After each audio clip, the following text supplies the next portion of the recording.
Praise the Lord. जय मसीह की। एक बार फिर मैं आपका स्वागत करती हूँ प्रभु की उपस्थिति में कि आज का वचन जो परमेश्वर हमें दिया है, परमेश्वर ने उसे हम एक साथ सुन सकें और उस पर मनन कर सकें। खुदा का वचन ही है जो हमें बदलता है, हमें आगे बढ़ाने की ताकत देता है, हमें बल देता है, हमें शक्ति देता है। यही वो रोटी है जो खाते हैं हम और हर दिन हम ताकत पाते हैं। आज खुदा हमें कौन से मन्ने से तृप्त करने जा रहा है वो हम देखेंगे आज के वचन के द्वारा। आज सबसे पहले एक क्वेश्चन के साथ मैं आपसे शुरू करना चाहती हूँ।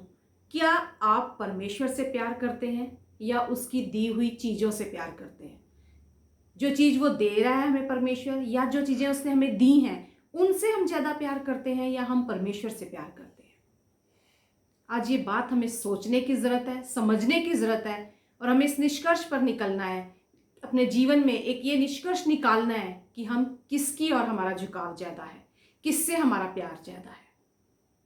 आज हम पवित्र शास्त्र में जो पहला व्यक्ति अगर हम देखें, अब्राहम, विश्वास का पिता, आज हम उसके बारे में बात करेंगे। वहां से आज हम कुछ सीखने की कोशिश करेंगे। उत्पत्ति का 12वें अध्याय में अगर हम देखें तो वहां यहोवा ने अब्राहम से कहा कि तू अपने घर को छोड़, अपने पिता के देश को छोड़, अपने कुटुंबियों को छोड़, सब कुछ छोड़कर तू उस देश में आ जा जहां मैं तुझे लेकर चलूंगा।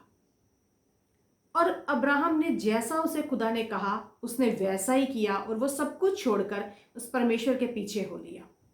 और वहां परमेश्वर उसे कहते हैं कि मैं तुझे एक बड़ी जाति बनाऊंगा। यह एक परमेश्वर ने उसके अंदर एक बात डाली कि मैं तुझे एक बड़ी जाति बनाऊंगा, और वो अपना सब कुछ छोड़कर उस देश के लिए निकल पड़ा जहां ले जाने के लिए, जहां चलने के लिए परमेश्वर ने उससे कहा था। उसके बाद अगर हम 15वें अध्याय में देखते हैं तो वहां परमेश्वर उससे कहते हैं कि अब्राहम, मैं ही तेरी ढाल और मैं ही तेरा बड़ा प्रतिफल हूं। जब खुदा से ये बात कहते हैं तो अब्राहम आगे से कहता है कि पर तूने तो मुझे वंश ही नहीं दिया।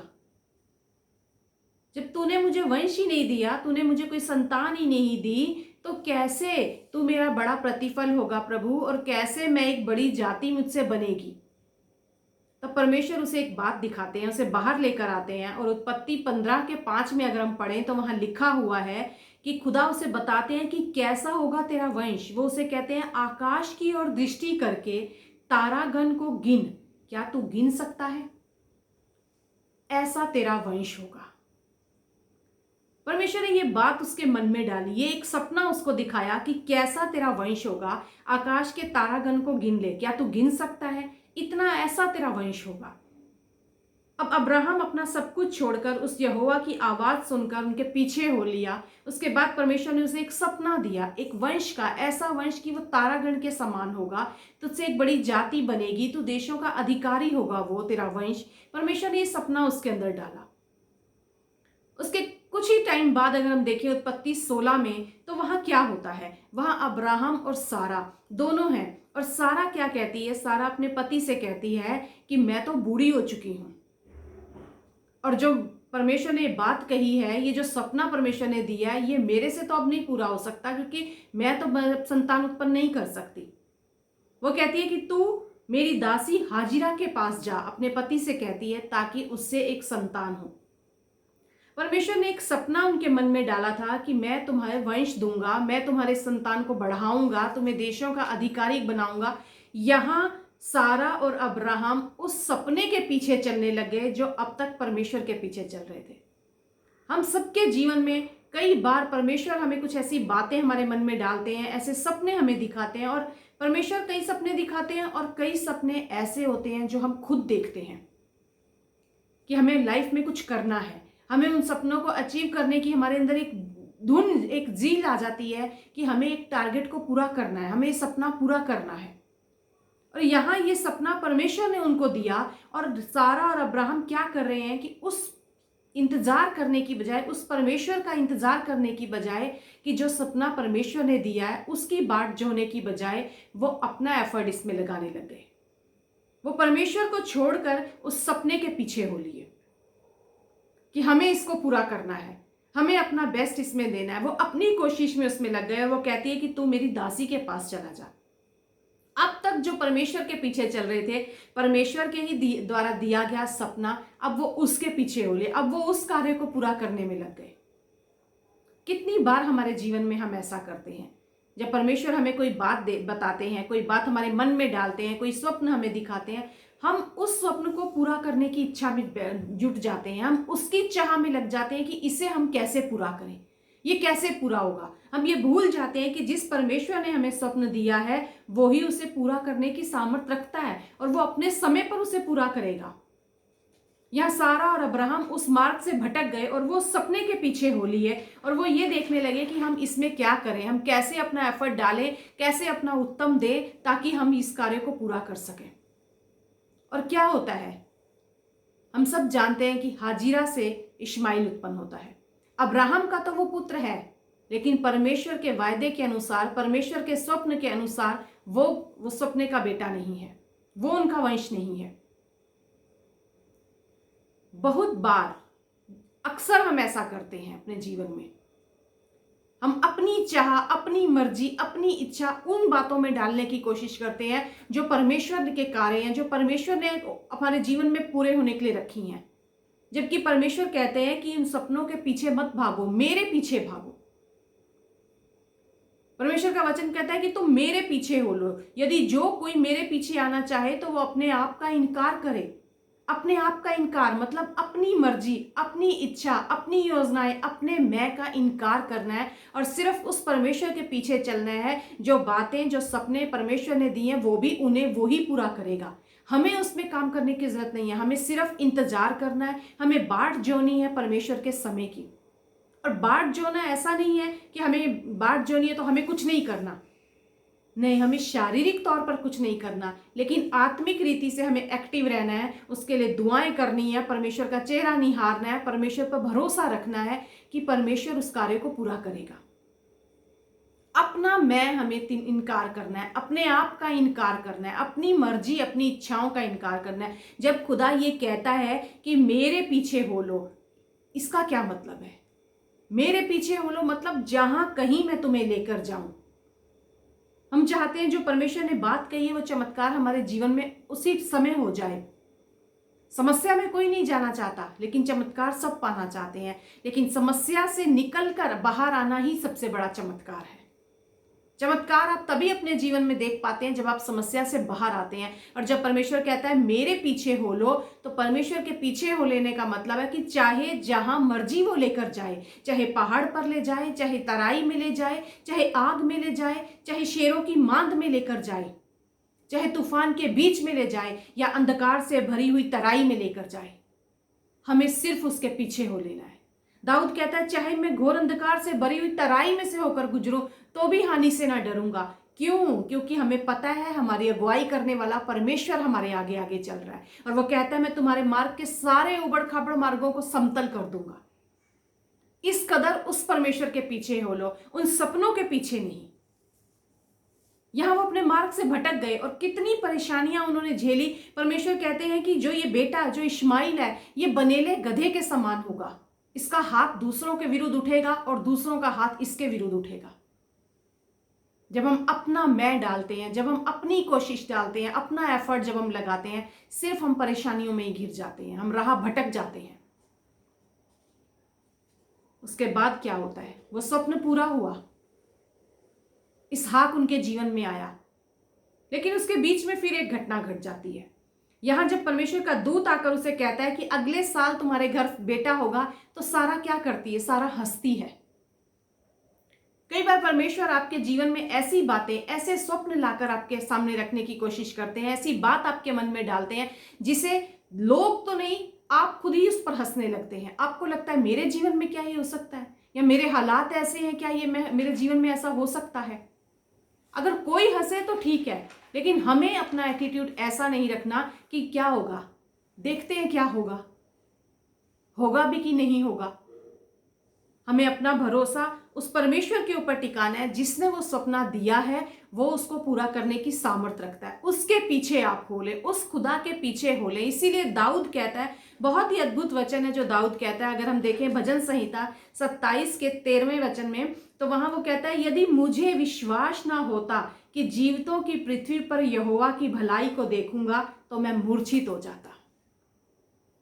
यदि मुझे विश्वास ना होता, आपको विश्वास करना होगा जो परमेश्वर ने कहा है वो अपने समय पर पूरा करेगा। भले ही मुझे उसके ऊपर हंसी आ रही है, भले ही लोग उन बातों के ऊपर हंस रहे हैं, लेकिन जिसने कहा है वो पूरा करेगा। यदि विश्वास ना होता तो इस जीवितों की पृथ्वी पर यहोवा की भलाई को देखूंगा, ये मुझे ना पता होता तो मैं मूर्छित हो जाता। ये दाऊद कह रहा है।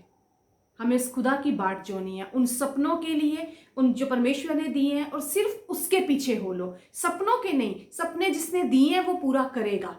जब वो हमारे साथ है, वो हमारे आगे आगे हमारी अगुवाई कर रहा है, तो हमारे जीवन का हर मार्ग पे वो हमारे साथ चलेगा। खुदा कहता है कि किसके समान तुम मेरी तुलना करोगे? किसके समान?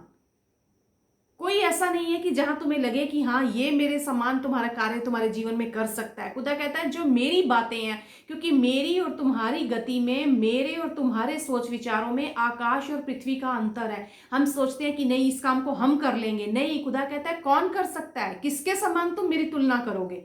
किससे मेरा मिलान करोगे? तुम्हारी गति हो सकता है तुम्हें लगता हो आज ही उस कार्य को पूरा होना है, या परमेश्वर के हिसाब से तो बहुत देर हो जाएगी, पर खुदा कहता है मेरे और तुम्हारे विचारों में भी आकाश और पृथ्वी का अंतर है, बहुत अंतर है। इसहाक अब्राहम और सारा के जीवन में आया, वो सपना जो परमेश्वर ने उसे दिखाया था वो पूरा हुआ। उसके बाद अगर हम देखते हैं उत्पत्ति के 22वें अध्याय में, तो यहाँ एक हम अद्भुत और एक घटना देखते हैं कि परमेश्वर अब्राहम की परीक्षा लेते हैं। वो बेटा जो परमेश्वर ने उसे दिया था, अब परमेश्वर उसे बोलते हैं कि अब्राहम तू इस बेटे को होम बलि करके चढ़ा। ये स्वाभाविक नहीं लगता। जो परमेश्वर ने बात करी, अगर हम इस बात पर ध्यान देते हैं तो ये हमें कहीं से स्वाभाविक नहीं लगता, क्योंकि इतने साल, शायद ये कहना गलत नहीं होगा कि अब्राहम ऐसा इकलौता पिता होगा जिसने इतना लंबा इंतजार किया होगा संतान के लिए। 75 साल की उम्र में परमेश्वर ने उसे वायदा दिया और 100 साल की उम्र में जाकर उसका वो सपना पूरा हुआ, और अब खुदा उसे कह रहे हैं कि अपने इस बेटे को तू होम बलि करके चढ़ा दे। हम सब जानते हैं कि किस तरह परमेश्वर उसे कहते हैं कि मोरिया देश में तू आ जा अपने बेटे को लेकर और वहां इसे होम बलि करके चढ़ाना। मैं बताता हूं उस जगह को। वो अपने 2 सेवकों के साथ और अपने बेटे को लेकर सुबह उठ के तड़के ही निकल पड़ता है उसकी बलि चढ़ाने के लिए।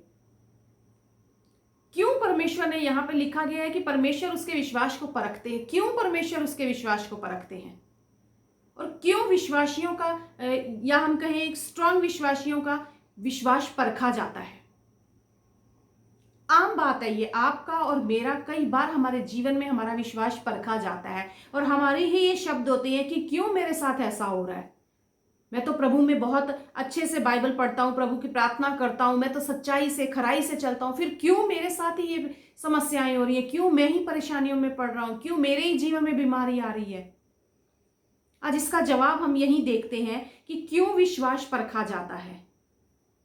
आपका और मेरा विश्वास इसलिए परखा जाता है ताकि ये जाना जाए कि क्या आप और मैं भरोसेमंद हैं। क्या हम भरोसेमंद हैं? परमेश्वर आपके और मेरे जीवन में कुछ करना चाहता है। कुछ कार्य हैं जो परमेश्वर ने पहले से ही निर्धारित किए हुए हैं और परमेश्वर चाहते हैं कि वो कार्य हमारे द्वारा पूरे हों। जब हम प्रभु पे विश्वास करते हैं तो हम स्वर्ग में अपना स्थान निश्चित कर लेते हैं। पर इस धरती के लिए, यहाँ इस धरती के लिए भी परमेश्वर ने हमारे लिए कुछ काम रखे हैं, और परमेश्वर इस धरती पर क्या हम उसके लिए भरोसेमंद हैं, इसकी जांच करना चाहता है। वो कार्य जो परमेश्वर ने हमारे लिए रखे हैं, उन कार्यों के लिए क्या हम भरोसेमंद हैं? इस विश्वास के टेस्ट को हम पास करके ही विश्वास योग्य बनते हैं। यहां परमेश्वर ने जब अब्राहम को इसहाक दिया तो परमेश्वर ने देखा कि किस तरह उस सपने के लिए वो सपने के पीछे हो लिए और उन्होंने अपनी मर्जी उसमें डाली। अब परमेश्वर जब इसहाक को देखते हैं तो वो ये जानना चाहते हैं कि इसहाक तेरे जीवन में मायने रखता है या मैं तेरे जीवन में मायने रखता हूं। परमेश्वर अब्राहम का यहाँ ये विश्वास देखना चाहते थे कि क्या तू मुझसे प्यार करता है या जो मैंने तुझे दिया है तू उससे प्यार करता है। क्योंकि कई बार जब परमेश्वर हमारे जीवन में अच्छी चीजें देते हैं या अच्छे सपने देते हैं या अच्छी बातें हमारे मन में डालते हैं तो वो हमारे लिए एक आइडल के समान बन जाती हैं।